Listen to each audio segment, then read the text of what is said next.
Hey everyone, this is Daniela, and this is going to be my first BookTube video. I was trying to think about what book I wanted to talk about, so I just picked a book from my shelf that I've read before and that I really liked, but might also be a book that some of you may have not heard of. So, without further ado, I'm going to talk about this book here. It's called Lamb. It's by Christopher Moore, and the subtitle is The Gospel According to Biff, Christ's Childhood Pal. This is actually an older cover. I bought it at a used bookstore.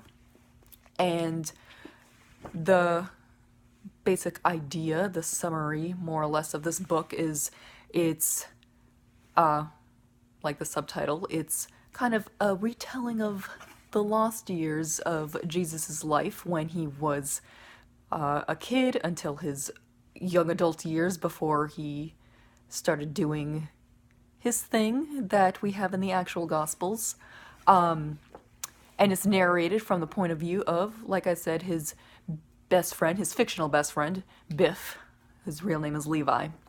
The book kind of opens up with this prologue. It's set in heaven, where this one angel, Raziel, is sent to Earth with the task of raising Biff from the dead so that Biff can write his account of his life being friends with Jesus. And yeah, I really love this book. I love the writing. I love Christopher Moore's writing, and it reminded me, actually on the back too, they reference how it's very similar to Vonnegut or Douglas Adams. So if you like those two authors, you'll probably like this book.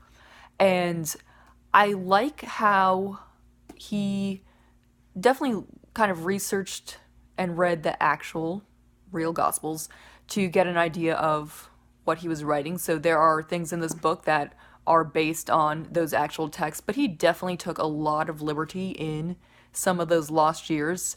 And there's even an afterward section at the end where he explains a little bit his thought process, where there's certain parts about Jesus's childhood and young adult years that we don't really know anything about at all, even from other sources.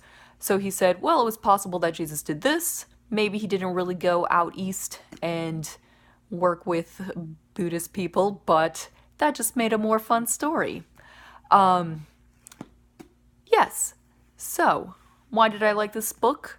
Like I mentioned, I really like the writing style. I thought Biff was a really funny narrator, and he wasn't perfect. He's, Jesus is Jesus, and throughout the story, he's kind of trying to figure out how he can be who he's supposed to be. And Biff is just this regular kind of screw-up guy who somehow ends up being Jesus' best friend, and we get to see a lot of this story through his eyes. Also, during the novel, they call Jesus Josh because Jesus' Hebrew name is Yeshua, which is Joshua. I just liked how comical it was and how parts of it did feel very realistic. And as someone who does go to church, for me, the book didn't offend me at all. For some people it might, but for me it did not. It was just this nice little addition to my own faith. So if you're looking for a fun book to read, if you like reading Douglas Adams or Kurt Vonnegut or similar authors, and you're looking for something enjoyable to read that maybe also challenges your own thinking a little bit, I definitely encourage you to check out Lamb. Again, here's the title, here's the old cover, and it's by Christopher Moore. I'll try and make more of these videos because that was one of my goals for my channel, to do more BookTube videos. So I'll be back again, and I hope you have a great day. Bye.